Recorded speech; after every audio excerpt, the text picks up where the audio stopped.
किताबें बहुत सी। नमस्कार। किताबें बहुत सी में आपका बहुत बहुत स्वागत है।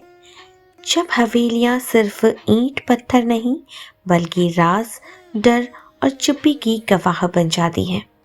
जब एक औरत की जिंदगी समाज की दीवारों में कैद कर दी जाती है तो जन्म लेती है एक कहानी, गौरा पंत की लाल हवेली।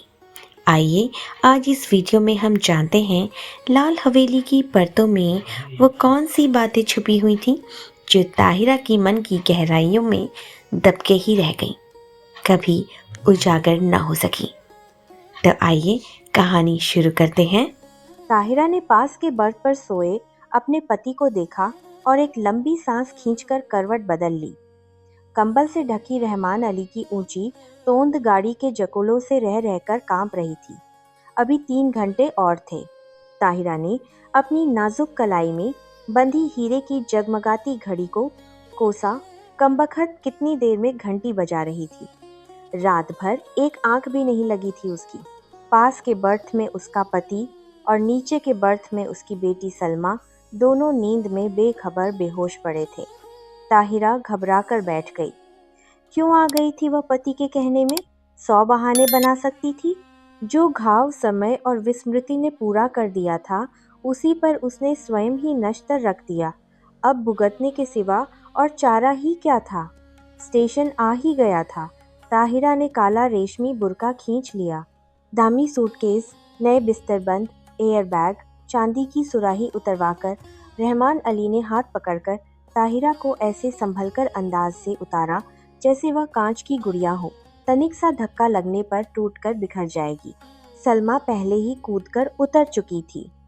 दूर से भागते हांफते हाथ में काली टोपी पकड़े एक नाटे से आदमी ने लपककर रहमान अली को गले से लगाया और गोद में लेकर हवा में उठा लिया।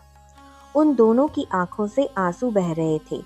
तो यही मामू बित्ते हैं, ताहिरा ने मन ही मन सोचा, और थे भी बित्ते ही भर के।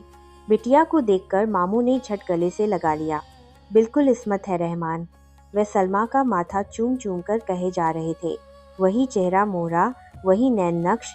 इस्मत नहीं रही तो खुदा ने दूसरी इस्मत भेज दी। ताहिरा पत्थर की सी मूरत बनी चुप खड़ी थी। उसके दिल पर जो दहकते अंगारे दहक रहे थे उन्हें कौन देख सकता था? वही स्टेशन, वही कनेर का पेड़। 15 साल में इस छोटे से स्टेशन को भी क्या कोई नहीं बदल सका?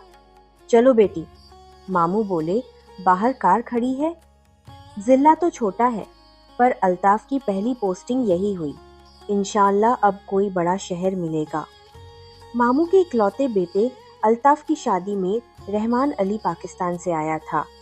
अल्ताफ को पुलिस कप्तान बनकर भी क्या इसी शहर में आना था? ताहिरा फिर मन ही मन कुढ़ी। घर पहुंचे तो बूढ़ी नानी खुशी से पागल सी हो गई। बार बार रहमान अली को गले लगाकर चूमती थीं और सलमा को देखकर ताहिरा को देखना भूल गई। या अल्लाह, ये क्या तेरी कुदरत! इस्मत को ही फिर भेज दिया। दोनों बहुएं भी बोल उठीं, सच अम्मी जान, बिल्कुल इस्मत आपा हैं, पर बहू का मुंह भी तो देखिए। लीजिए, ये रही अशरफी। और झट अशरफी थमाकर ननिया सास ने ताहिरा का बुर्का उतार दिया। अल्लाह, चांद का टुकड़ा है। नन्ही नज़मा देखो, सोने का दिया जला धरा है। ताहिरा ने लज्जा से सिर झुका लिया। 15 साल में वह पहली बार ससुराल आई थी। बड़ी मुश्किल से वीसा मिला था। 3 दिन रहकर फिर पाकिस्तान चली जाएगी, पर कैसे कटेंगे ये 3 दिन? चलो बहू, ऊपर के कमरे में चलकर आराम करो, मैं चाय भिजवाती हूँ, कहकर नन्ही मामी उसे ऊपर पहुंचा आई। रहमान नीचे ही बैठकर मामू से बातों में लग गया और सलमा को तो बड़ी अम्मी ने गोद में ही खींच लिया। बार बार उसके माथे पर हाथ फेरती और हिचकियां बंध जाती। मेरी इस्मत, मेरी बच्ची। ताहिरा ने एकांत कमरे में आकर बुर्का फेंक दिया। बंद खिड़की को खोला तो कलेजा धक हो गया। सामने लाल हवेली खड़ी थी। चटपट खिड़की बंद कर तख्त पर गिरती पड़ती बैठ गई। खुदाया, तू मुझे क्यों सता रहा है? वह मुंह ढांप कर सिसक उठी। पर क्यों दोष दे वह किसी को? वह तो जान गई थी कि हिंदुस्तान के जिस शहर में उसे जाना है वहाँ का एक एक कंकड़ उस पर पहाड़ सा टूटकर बरसेगा। उसके नेक पति को क्या पता। भोला रहमान अली, जिसकी पवित्र आंखों में ताहिरा के प्रति प्रेम की गंगा छलकती, जिसने उसे पालतू हिरनी सा बनाकर अपनी बेड़ियों से बांध लिया था, उस रहमान अली से क्या कहती। पाकिस्तान के बंटवारे में कितने पिसे, उसी में से एक थी ताहिरा। तब थी वह 16 वर्ष की कनक छड़ी सी सुंदरी सुधा। सुधा अपने मामा के साथ ममेरी बहन के ब्याह में मुल्तान आई। दंगे की ज्वाला ने उसे फूंक दिया। मुस्लिम गुंडों की भीड़ जब भूखे कुत्तों की भांति उसे बोटी सी चिचोड़ने को थी, तभी आ गया फरिश्ता बनकर रहमान अली। नहीं, वे नहीं छोड़ेंगे। हिंदुओं ने उनकी बहू बेटियों को छोड़ दिया था क्या? पर रहमान अली की आवाज की मीठी डोर ने उन्हें बांध लिया। सांवला, दुबला, पतला रहमान सहसा कठोर मेघ बनकर उस पर छा गया। सुधा बच गई पर ताहिरा बनकर। रहमान की जवान बीवी को भी दहली में ऐसे ही पीस दिया था। वह जान बचाकर भाग आया था, बुझा और घायल दिल लेकर। सुधा ने बहुत सोचा समझा और रहमान ने भी दलीलें कीन पर पशेमान हो गया। हारकर किसी ने एक दूसरे पर बीती बिना सुने ही मजबूरियों से समझौता कर लिया। ताहिरा उदास होती तो रहमान अली आसमान से तारे तोड़ लाता, वह हंसती तो वह कुर्बान हो जाता। 1 साल बाद बेटी पैदा हुई तो रहा सहा मैल भी धुलकर रह गया। अब ताहिरा उसकी बेटी की माँ थी, उसकी किस्मत का बुलंद सितारा। पहले कराची में छोटी सी बजाजी की दुकान थी, अब वह सबसे बड़े डिपार्टमेंटल स्टोर का मालिक था। 10-10 सुंदरी एंग्लो इंडियन छोकरियां उसके इशारों पर नाचती, धड़ाधड़ अमरीकी नायलॉन और डेकरॉन बेचती। दुबला पतला रहमान हवा भरे रबर के खिलौने सा फूलने लगा। तोंद बढ़ गई, गर्दन ऐंठकर शानदार अकड़ से ऊंची उठ गई, सीना तन गया, आवाज में खुद ब खुद एक अमरीकी डॉल आ गया। पर नीलम पुखराज से जड़ी, हीरे से चमकती दमकती ताहिरा, शीशम के हाथी दांत, जड़े छपर, खट पर अब भी बेचैन करवटें ही बदलती। मार्च की झाड़ी से दामन छुड़वाती, हल्की गर्मी की उमस लिए पाकिस्तानी दोपहरिया में पानी से निकली मछली सी तड़फड़ा उठती। मस्ती भरे होली के दिन जो अब उसकी पाकिस्तानी जिंदगी में कभी नहीं आएंगे। गुलाबी मलमल की वह चुनरी उसे अभी भी याद है। अम्मा ने हल्का सा घोटा टांक दिया था। हाथ में मोटी सी पुस्तक लिए उसका तरुण पति कुछ पढ़ रहा था। घुंघराली लट्टों का गुच्छा चौड़े माथे पर झुक गया था। हाथ की अधजली सिगरेट हाथ में ही बुझ गई थी। गुलाबी चुनरी के गोटे की चमक देखते ही उसने और भी सिर झुका दिया था। चुलबुली सुंदरी बालिका नववधू से झेम पजेम कर रह जाता था बेचारा। पीछे से चुपचाप आकर सुधा ने दोनों गालों पर अबीर मल दिया था और झट चौके में घुसकर अम्मा के साथ गुजिया बनाने में जुट गई थी। वहीं से सास की नजर बचाकर भोली चितवन से पति की ओर देख चट से छोटी सी गुलाबी जीभ निकालकर चिढ़ा भी दिया था उसने। जब वह मुल्तान जाने को हुई तो कितना कहा था उन्होंने, सुधा मुल्तान मत जाओ। पर वह क्या जानती थी कि दुर्भाग्य का मेघ उस पर मंडरा रहा है। स्टेशन पर छोड़ने आए थे, इसी स्टेशन पर यही कनेर का पेड़ था, यही जंगला। मामा जी के साथ गठरी सी बनी सुधा को घूंघट उठाने का अवकाश नहीं मिला। गाड़ी चली तो साहस कर उसने घूंघट जरा सा खिसकाकर अंतिम बार उन्हें देखा था। वही अमृत की अंतिम घूंट थी। सुधा तो मर गई थी, अब ताहिरा थी। उसने फिर कांपते हाथों से खिड़की खोली। वही लाल हवेली थी उसके श्वसुर वकील साहब की, वही छत पर चढ़ी रात की रानी की बेल। तीसरा कमरा जहां उसके जीवन की कितनी रस भरी रातें बीती थीं, न जाने क्या कर रहे होंगे, शादी कर ली होगी, क्या पता बच्चों से खेल रहे हों। आंखें फिर बरसने लगी और एक अनजाने मोह से वह जूझ उठी। ताहिरा, अरे कहाँ हो? रहमान अली का स्वर आया और हड़बड़ाकर आंखें पोंछ ताहिरा बिस्तर बंद खोलने लगी। रहमान अली ने गीली आंखें देखी तो घुटना टेक कर उसके पास बैठ गया। बीवी, क्या बात हो गई? सिर तो नहीं दुख रहा है? चलो चलो लेटो चलकर। कितनी बार समझाया है कि यह सब काम मत किया करो, पर सुनता कौन है। बैठो कुर्सी पर, मैं बिस्तर खोलता हूँ। मखमली गद्दे पर रेशमी चादर बिछाकर रहमान अली ने ताहिरा को लिटा दिया और शरबत लेने चला गया। सलमा आकर सिर दबाने लगी। बड़ी अम्मा ने आकर कहा, नजर लग गई है और क्या? नहीं, नज़मा ने दहकते अंगारों पर चून और मिर्च से नजर उतारी। किसी ने कहा, दिल का दौरा पड़ गया, आंवले का मुरब्बा चटाकर देखो। लाड और दुलार की थपकियां देकर सब चले गए। पास में लेटा रहमान अली खर्राटे भरने लगा तो दबे पैरों वह फिर खिड़की पर जा खड़ी हुई। बहुत दिन से प्यासे को जैसे ठंडे पानी की झील मिल गई थी। पानी पी पी कर भी प्यास नहीं बुझ रही थी। तीसरी मंजिल पर रोशनी जल रही थी। उस घर में रात का खाना देर से ही निबटता था। फिर खाने के बाद दूध पीने की भी तो उन्हें आदत थी। इतने साल गुजर गए, फिर भी उनकी एक एक आदत उसे दो के पहाड़े की तरह जुबानी याद थी। सुधा, सुधा कहाँ है तू? उसका हृदय उसे स्वयं धिक्कार उठा। तूने अपना गला क्यों नहीं घोंट दिया? तू मर क्यों नहीं गई कुएं में कूदकर? क्या पाकिस्तान के कुएं सूख गए थे? तूने धर्म छोड़ा पर संस्कार रह गए। प्रेम की धारा मोड़ दी पर बेड़ी नहीं कटी। हर तीज, होली, दिवाली तेरे कलेजे पर भाला भौंक कर निकल जाती है। हर ईद तुझे खुशी से क्यों नहीं भर देती? आज सामने तेरे ससुराल की हवेली है, जा उनके चरणों में गिरकर अपने पाप धो ले।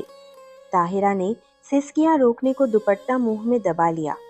रहमान अली ने करवट बदली और पलंग चरमराया। दबे पैर रखती ताहिरा फिर लेट गई। सुबह उठी तो शहनाइयां बज रही थीं। रेशमी रंग बिरंगी गरारा कमीज, अबरखी चमकते दुपट्टे, हिना और मोतिया की गमक से पूरा घर मह मह कर रहा था। पुलिस बैंड तैयार था। खाकी वर्दियां और लाल तुर्रम के साफे सूरज की किरणों से चमक रहे थे। बारात में घर की सब औरतें भी जाएंगी। एक बस में रेशमी चादर तानकर पर्दा खींच दिया गया था। लड़कियां बड़ी बड़ी सुरमेदार आंखों से नशा सा बिखेरती एक दूसरे पर गिरती पड़ती बस पर चढ़ रही थी।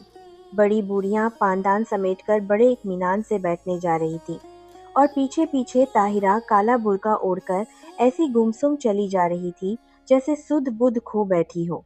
ऐसी ही एक सांझ को वह भी दुल्हन बनकर इसी शहर आई थी, बस में सिमटी सिमटाई लाल चुनर से ढकी। आज था स्याह बुर्का जिसने उसका चेहरा ही नहीं, पूरी पिछली जिंदगी अंधेरे में डुबाकर रख दी थी। अरे, किसी ने वकील साहब के यहाँ बुलावा भेजा या नहीं? बड़ी अम्मी बोली और ताहिरा के दिल पर नश्तर फिरा। दे दिया अम्मी। मामूजान बोले, उनकी तबीयत ठीक नहीं है, इसी से नहीं आए। बड़े नेक आदमी हैं। बड़ी अम्मी ने डिबिया खोलकर पान मुंह में भरा, फिर छाली की चुटकी निकाली और बोली, शहर के सबसे नामी वकील के बेटे हैं, पर आस न औलाद। सुना एक बीवी दंगे में मर गई तो फिर घर ही नहीं बसाया। बड़ी धूमधाम से ब्याह हुआ, चांद सी दुल्हन आई। शाम को पिक्चर का प्रोग्राम बना। नया जोड़ा, बड़ी अम्मी, लड़कियां, यहाँ तक कि घर की नौकरानियां भी बन ठन कर तैयार हो गई। पर ताहिरा नहीं गई। उसका सिर दुख रहा था। बेसिर पैर के मोहब्बत के गाने सुनने की ताकत उसमें नहीं थी। अकेले अंधेरे कमरे में वह चुपचाप पड़ी रहना चाहती थी। हिंदुस्तान, प्यारे हिंदुस्तान की आखिरी सांझ। जब सब चले गए तो तेज बत्ती जलाकर वह आदमकद आईने के सामने खड़ी हो गई। समय और भाग्य का अत्याचार भी उसका अलौकिक सौंदर्य नहीं लूट सका। वह बड़ी बड़ी आंखें, गोरा रंग और संगमरमर सी सफेद देह। कौन कहेगा वह एक जवान बेटी की माँ है? कहीं पर भी उसके पुष्ट यौवन ने समय से मुंह की नहीं खाई थी। कल वह सुबह 4 बजे चली जाएगी। जिस देवता ने उसके लिए सर्वस्व त्याग कर वैरागी का वेश धर लिया है, क्या एक बार भी उसके दर्शन नहीं मिलेंगे? किसी शैतान नटखट बालक की भांति उसकी आंखें चमकने लगी। झटपट बुर्का ओढ़ वह बाहर निकल आई। पैरों में बिजली की गति आ गई, पर हवेली के पास आकर वह पसीना पसीना हो गई। पिछवाड़े की सीढ़ियां उसे याद थीं, जो ठीक उनके कमरे की छोटी खिड़की के पास आकर ही रुकती थीं। एक एक पैर 10 मन का हो गया। कलेजा फटफट कर मुंह को आ गया। पर अब वह ताहिरा नहीं थी। वह 16 वर्ष पूर्व की चंचल बालिका नववधू सुधा थी, जो सास की नजर बचाकर तरुण पति के गालों पर अबीर मलने जा रही थी। मिलन के उन अमूल्य क्षणों में सैयद वंश के रहमान अली का अस्तित्व मिट गया था। आखिरी सीढ़ी आई। सांस रोककर आंखें मूंद वह मनाने लगी, हे बिल्वेश्वर महादेव, तुम्हारे चरणों में यह हीरे की अंगूठी चढ़ाऊंगी। एक बार उन्हें दिखा दो पर वे मुझे न देखें। बहुत दिन बाद भक्त भगवान का स्मरण किया था, कैसे न सुनते। आंसुओं से अंधी ने देवता को देख लिया। वही गंभीर मुद्रा, वही लट्ठे का इकबर्रा पाजामा और मलमल का कुर्ता। मेज पर अभागिन सुधा की तस्वीर थी, जो गौने पर बड़े भैया ने खींची थी। जी भरकर देख पगली और भाग जा, भाग ताहिरा भाग। उसके कानों में जैसे स्वयं भोलानाथ गरजे। सुधा फिर डूब गई, ताहिरा जगी। सब सिनेमा से लौटने को होंगे।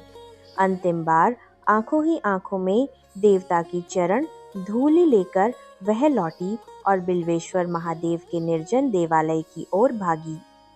न जाने कितनी मनौतियां मांगी थीं इसी देहरी पर। सिर पटक कर वह लौट गई। आंचल पसारकर उसने आखिरी मनौती मांगी, हे भोलेनाथ, उन्हें सुखी रखना, उनके पैरों में कांटा भी न गड़े।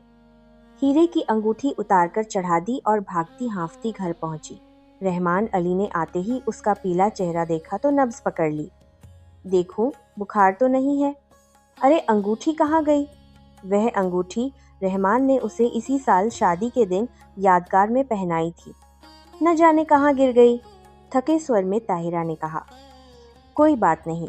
रहमान ने झुककर ठंडी बर्फस सी लंबी अंगुलियों को चूमकर कहा, ये अंगुलियां आबाद रहें। इंशाल्लाह अब के तेहरान से चौकोर हीरा मंगवा लेंगे। ताहिरा की खोई दृष्टि खिड़की से बाहर अंधेरे में डूबती लाल हवेली पर थी, जिसके तीसरे कमरे की रोशनी दब से बुझ गई थी। ताहिरा ने एक सर्द सांस खींचकर खिड़की बंद कर दी। लाल हवेली अंधेरे में गले तक डूब चुकी थी। तो आप सुन रहे थे लाल हवेली। लाल हवेली सिर्फ एक कहानी नहीं, यह उस मानसिकता और सामाजिक कैद का प्रतीक है जिसमें कई स्त्रियां आज भी जीने को मजबूर है। गौरव पंत ने बहुत सदी हुई भाषा में पितृसत्तात्मक सोच, भय और स्त्री अस्मिता के संघर्ष को सामने रखा है। अगर आपको यह साहित्यिक विश्लेषण पसंद आया हो तो वीडियो को ज़रूर लाइक करें, चैनल को सब्सक्राइब करें और अपनी राय कमेंट में ज़रूर लिखें।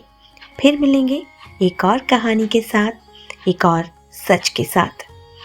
तब तक अलविदा।